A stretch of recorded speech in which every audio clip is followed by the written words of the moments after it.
ჩვენი სტომარია მერაბ დვალიშვილი, UFC-ს სუპერ მსუბუქი წონით დივიზიონის ჩემპიონი. 7 ივნის UFC 16-ზე მეორედ იცავს თავის ტიტულს. თავს როგორ გრძნობ? თავს კარგად გრძნობ. ჩემი პირველი რემატჩია. თავს ძალიან მშვიდად ვგრძნობ. პირველი ორ თავბრძოლის დროსაც მშვიდად ვიყავი, თუმცა ახლა არ მინდა მოვდუნდე. რადგან ვიცი შონი თავის სტრატეგიას შეცვლის. მშვიდად კი ვგრძნობ თავს, თუმცა მაინც ვეუბნები ჩემ თავს, რომ მოტივირებული უნდა ვიყო უფრო მშიერი ვიდრე პირველი ჩხუბისას.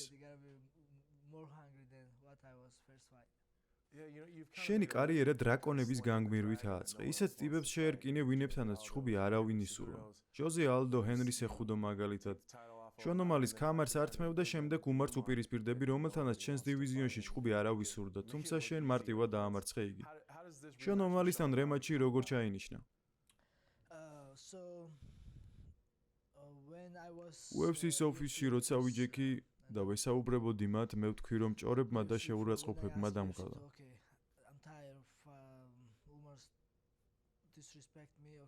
ამიტომ მოდით და უმართან ჩხუბი ჩავნიშნოთ მეთქი.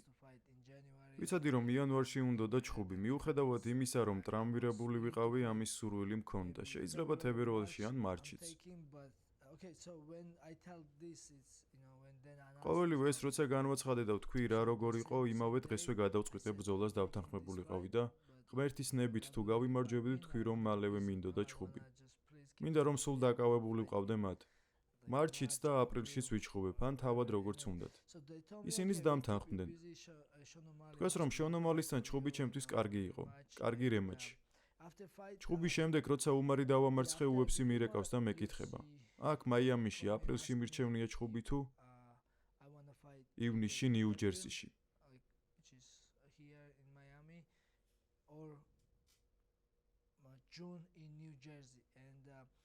მეც ვუთხარი, რომ ნიუ-ჯერსიში მაჩხუბე თქო. ეს გადაწყვეტილება ორი მიზეზის გამო მივიღე. პირველი იმიტომ, რომ შონს გამოჯამრთელებისთვის მეტი დრო აქვს და მეორე იმიტომ, რომ ნიუ-ჯერსი ჩემი სახლებითაა.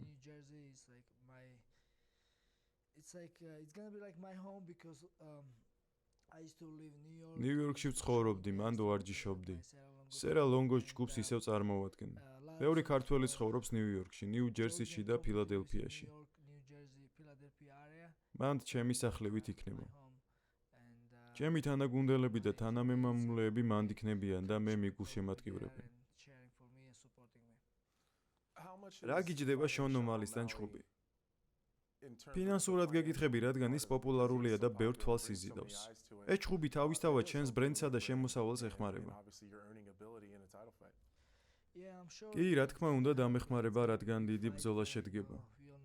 ყველამ ვიცით, რომ ის ჩვენს დივიზიონში ძალიან პოპულარულია. თუმცა სიმართლე რომ გითხრათ, ყველა ბრძოლა მნიშვნელოვანია ჩემი მემკვიდრეობისთვის.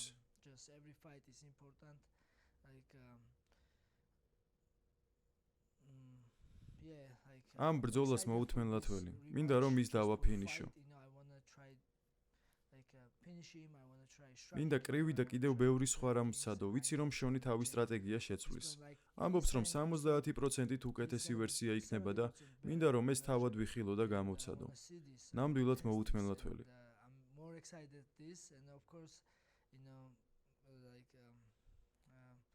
მადლობა ღმერთს რომ UFC დიდი ორგანიზაცია. ყოველ ჯერზე როცა ვჩხუბობთ, ბევრ ფულს გამოვიმუშავებ, თუმცა ფულის პრობლემა არ მაქვს, უფრო ჩხუბს ველოდები. გასაგებია, შონ ომალი ახსენე და ცვლილებები ნამდვილად უნდა შეიტანოს, არა?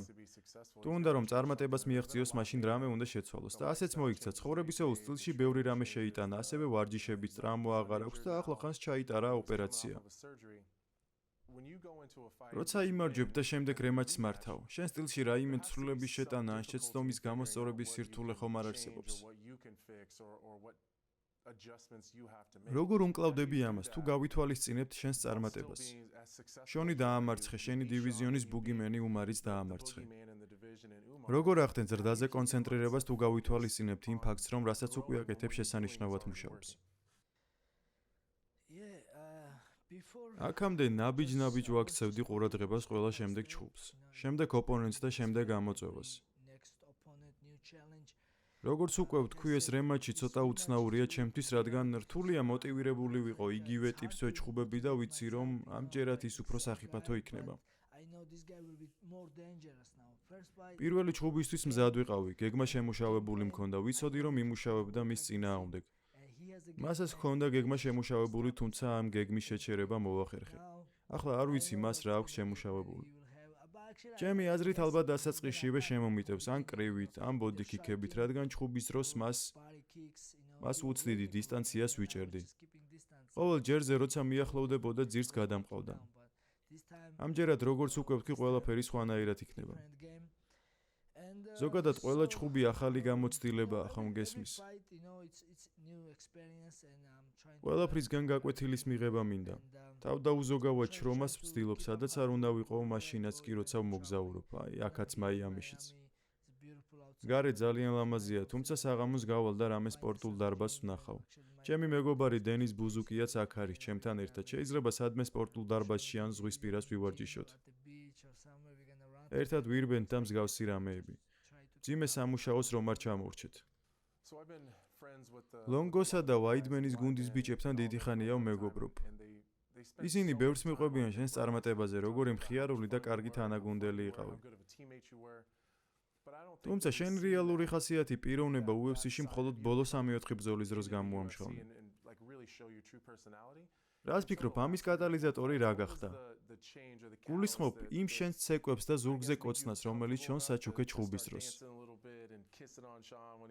სახალისო მომენტი იყო და შენი ეს მხარე ყველას ძალიან მოსწონს.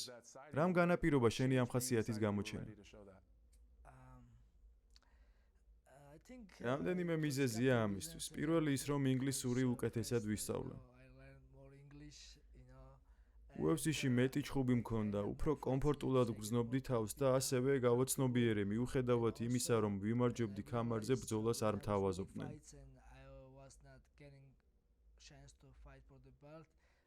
ამიტომ გადავწყვიტე სხვა რამე მეცადა. ჩემი პიროვნება მხოლოდ მეგობრებისთვის კი არა. ყველასთვის დამენახებინა.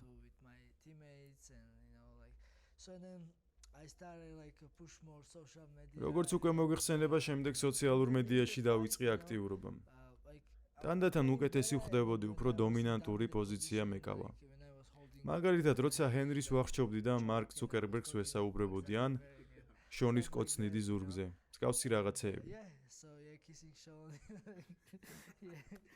ეგ ძალიან ცნობილი მომენტია. სიგიჟე იყო. ჩხუბზე არავინ საუბრობს, ყველა მაგ მომენტს იხსენებს. მართალი ხარ.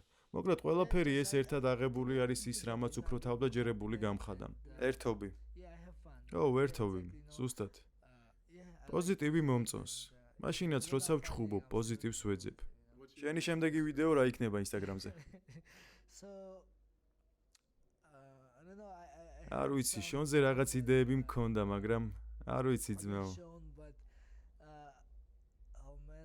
რაც უფრო მეტი დრო გადის, მით უფრო მომწონს ის, ამიტომ ინტერვიუს დასრულებას ვაპირებდი ბოლო კითხვით, მაგრამ კიდევ ერთი რამ გამახსენდა. ისეთი შეგრძნება მაქვს თითქოს მიუხედავად იმისა, რომ ერთმანეთში დაძაბულობა გქონდათ, ისეთი აზრი მრჩება, რომ შენ ომალი მოგწონს. არ გაწუხებს ის? თითქოს მოგწონს ეს პაიქრობა და ეს არ გაბრაზებს. პირიქით, მასთან დაპირისპირებით ერთობი. კი, მართალი ხარ, როგორც მებრძოლი ის ყოველთვის მომწონდა და პატივს ვცემდი. როცა მის გამარჯვებებს უყურებდი, როცა UFC-ში მოვიდა, ის უკვე სუპერ ვარსკვლავი იყო და რა თქმა უნდა, როგორც მებრძოლი მომწონდა.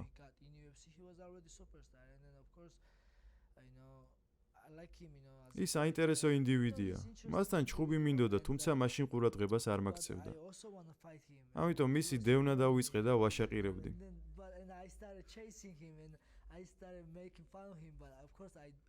კურთუკიც მოპარე. კურთუკიც მოპარე, იმ დროს ის ისე იქცეოდა, რომ მან დაიმსახურა კურთუკი, რომ მომეპარა, მოკლედ მართალი ხარ.